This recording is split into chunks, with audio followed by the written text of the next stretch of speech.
I've been seeing that I got mentioned live. I won't say the name, by somebody that I guess I look up to him.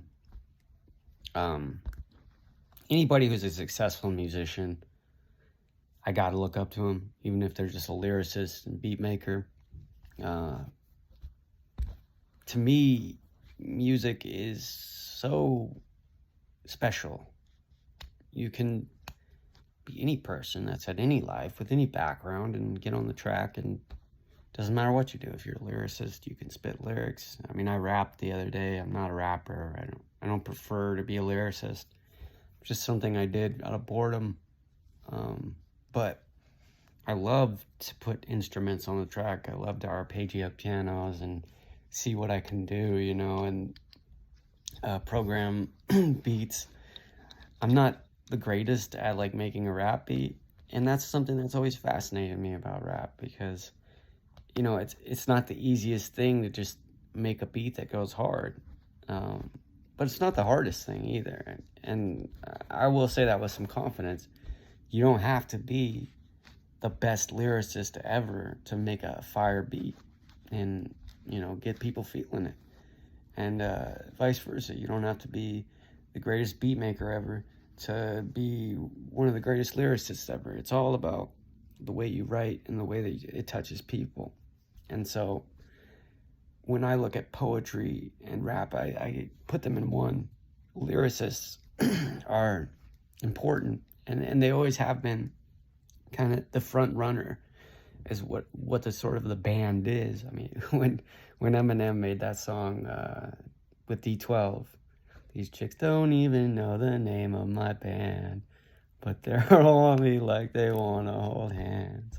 It was funny because technically he was like the leader of the band, and he just put all those dudes on deck. But they were all great rappers. They're all great lyricists. Just maybe hadn't reached the amount of success that he had yet, which it's a beautiful sight. It's a beautiful sight to see people putting other people on deck, to see people spreading the love of that is music, because it's not that it doesn't take talent, it does, but it also takes love. It takes separating yourself from that street mentality bullshit, because there's ways of making it, right? You could make it legally, you could make it illegally. And I don't know why, for me, I'm turned off on the illegally shit. Like, I've never gotten anywhere doing anything illegal.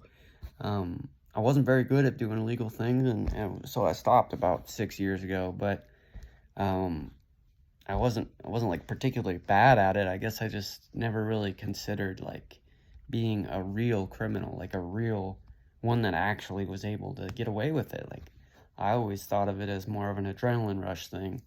And it got me nowhere. It almost got me killed, to be honest. And I'm lucky to be here. But I'm also, I'm nonviolent, and I'm a veteran, and did a lot of firefighting to pay back the community. Got mentions from the Marine Corps, which is, I mean, name another inmate. There's only 14 of them that I know of that have Marine Corps ceremonies for stuff that they've done from the Marine Corps as an inmate. So it's not that I'm special, but I paid back the community for what I did. And there's some discrepancy for sure within life, like there always is. And that's between me and God and the people I repented to. And it's never easy to like look back at when you were wrong and look back at when you made mistakes and say, you know what, that was completely my fault.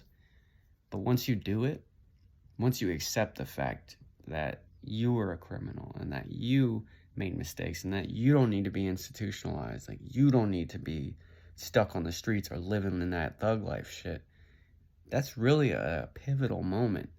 You don't need to worship the white man, or you don't need to, listen to me because I'm white. You just need to listen to somebody about being a criminal.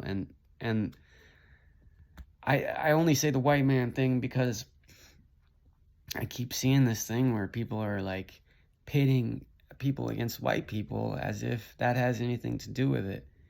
First of all, I'm mixed. And second of all, I'm a human being. You know, I've lied before. I've cheated. I've stolen. You know, like, and I haven't cheated on a woman, but like I've cheated at games. You know, I've cheated. I've been cheated at in games, like especially in prison.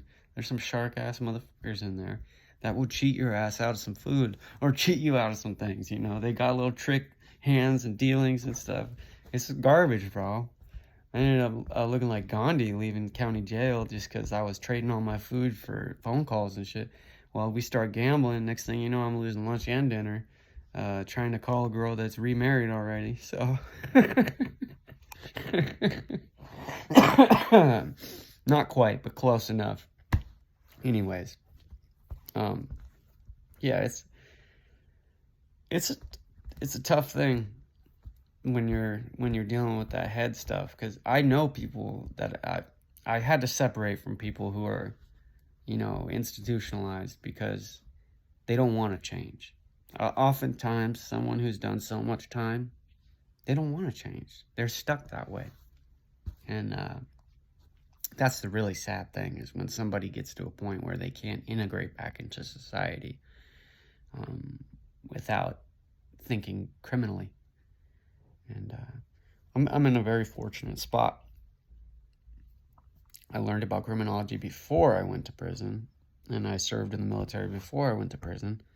So I was able to have a good head on my shoulders about, you know, the differentials between selfless service, honor, integrity, personal courage, all that stuff, and then, you know, messing up and having to serve and owing.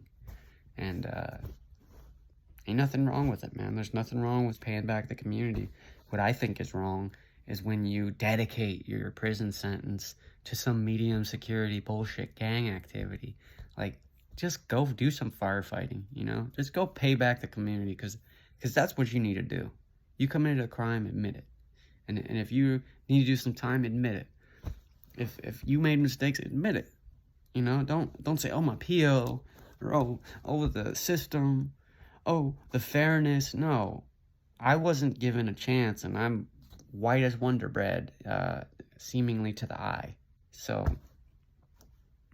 you know, ain't no white privilege going on in Fernley, Nevada. I'll tell you that. It's really, it's criminals get what they ask for, and I know that in some places it may seem like certain races get targeted, but I would argue that that's not really the case in the grand scheme of things in the USA. If a society or if a neighborhood is predominantly one race, or predominantly, you know, what's it called? Minorities, whatever that means, it can mean different things based on different areas, then that's probably why your stats are coming out that way. And I guarantee you, look at the numbers on, like, pigmentation, it's not going to make you happy. But white people commit crimes, Asian people commit crimes, black people commit crimes, Mexican people commit crimes. Everybody, not everybody, but every pigmentation will be a criminal at some point. So, is there unfair, racist cops? Yes. Absolutely. Just the same way that there's, you know, unfair, racist criminals. There's those too. Doesn't matter who you are and what you subscribe to on the outside, it's what's on the inside. So you can either continue to perpetuate foolishness with arguments about pigmentation that need to go away eventually. And I'm not saying right now, but they really do need to go away. There's no argument that white people this and black people that. It's just at this point, it's starting to seem foolish. And, you know, I'm not saying that I have all the answers either. I would gladly be humbled, gladly be told why whatever I'm thinking is wrong. I'm all for it. You know, if you can legitimately have an argument against what I'm saying, then sure. But my point is that I'm living proof. I'm living proof that we're not judged by the color of our skin, but by the content of our character. Now, I'll give you a quick example of why judges and politicians and stuff, they get away with things. So in the county that I did time in, there was a judge who brought a gun to work one time. And I don't know why he did it. Maybe it was because there was a specifically heinous crime done against his family or something. That's what I would imagine. But he wasn't even charged for it. He was drunk, came in with a gun, wasn't charged. Sent him home. Didn't even lose his job. So, the guy's retired by now. But the point being, like, some people do get unfair treatment, right? And it has nothing to do with the color of their skin. It has to do with the length of their service in their respected industry, which is still wrong. That's wrong. Just because you worked as a judge 20 years doesn't mean you don't deserve to lose your job over bringing a gun to work drunk.